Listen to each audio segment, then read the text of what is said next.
신경이 지나가는 근처에서 절개를 해야 되기 때문에 그 신경을 잘 피해서 수술할 수 없는 병원에서는 이 부분을 접근을 할 수가 없죠.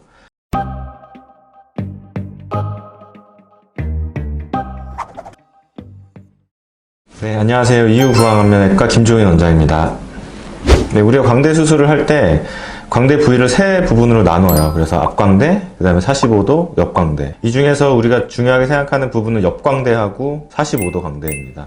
그래서 옆광대하고 45도의 광대가 잘 들어가야지 광대 수술의 효과가 잘 날 수가 있어요. 네, 그거에 대해서 오늘 설명을 드릴게요.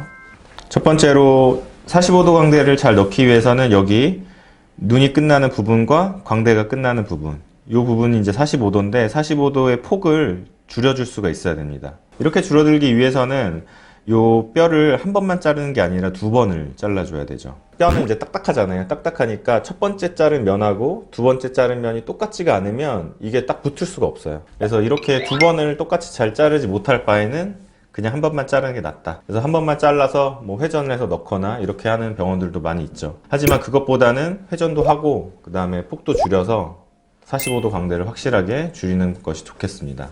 그 다음에 이제 비대칭이 있을 때 특히나 더 그런데, 비대칭이 있으면 이 양쪽 광대의 폭이 좀 달라요. 이렇게 다른 경우에 비대칭을 맞추려면 한쪽의 폭은 결국 줄여야 되거든요. 그래서 이 줄인다는 건 결국 두 번 잘라서 그 중간 부분의 뼈를 빼내는 건데, 그런 방법을 하지 않고서는 대칭도 만들기 힘들고 그 다음에 45도 광대를 확실히 효과적으로 줄이기도 어렵습니다.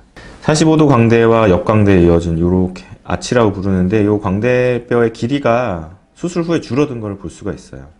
광대뼈가 이렇게 뒤로 들어갔다는 이야기예요. 뒤로 넣으려면 머리뼈에 걸리거든요. 그래서 머리뼈를 잘 피해서 안쪽으로 넣거나 아니면 실제로 광대 자체의 길이를 잘라서 줄여주지 않으면 뒤로 들어가지 않게 돼요. 그래서 이것도 아무 병원에서나 다 뒤로 넣을 수 있는 게 아니라 그런 기술들을 가지고 있는 병원에서만 뒤로 잘 넣어줄 수가 있습니다. 옆광대 이야기인데, 옆광대는 예전에 이제 신진 원장님 동영상도 한번 보시면 알겠지만 고정이 되게 중요해요. 옆광대를 고정하기 위해서는 귀 옆부분을 절개를 해야 되는데, 이렇게 귀 옆을 절개하려면 요 머리카락 안쪽에 귀 앞쪽을 이렇게 절개하는데, 여기는 사실은 안면신경이 지나가는 부위랑 되게 가까워요. 그래서 우리가 뭐 눈을 감는다든지 눈썹을 올리거나 아니면 입꼬리를 움직이거나 이런 신경들이 이렇게 지나가거든요.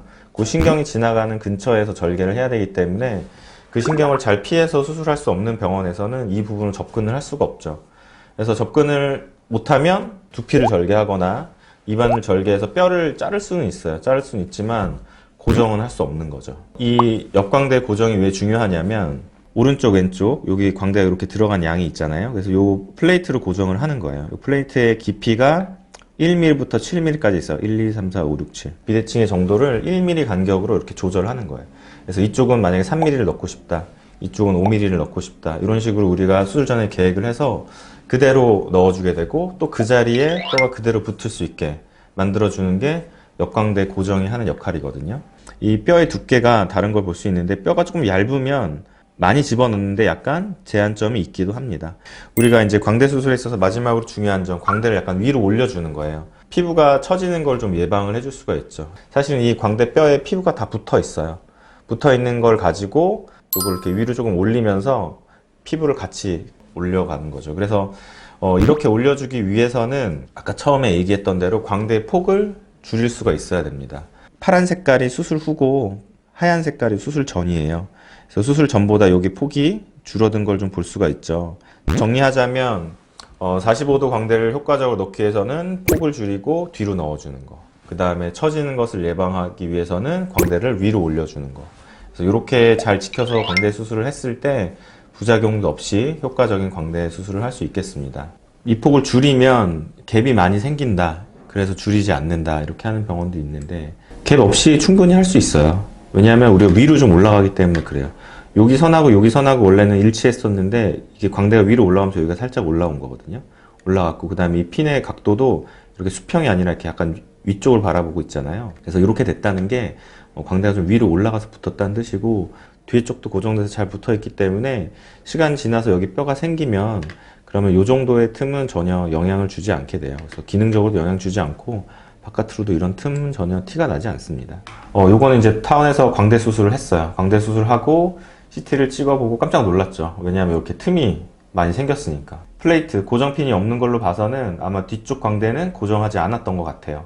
이렇게 틈이 생기고 뒤에 광대도 아마 원하는 자리에 붙지 않았을 거예요. 그래서 다시 수술을 했죠. 다시 수술을 해서 그 틈을 최소한으로 없애 주었고요.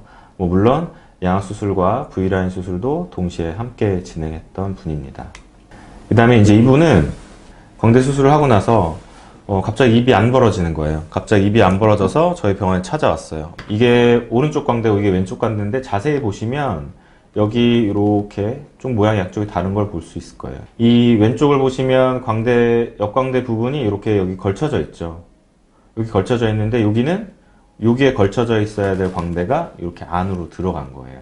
이렇게 안으로 들어가게 되면 관절 부분을 막기 때문에 관절이 이 안쪽으로 들어간 광대뼈에 걸려가지고 입이 안 벌어지게 되는 거죠. 그래서 보시면 앞에 부분만 고정을 하고 뒤에 부분은 고정을 하지 않아서 이런 일이 생겼다고 할 수 있겠습니다.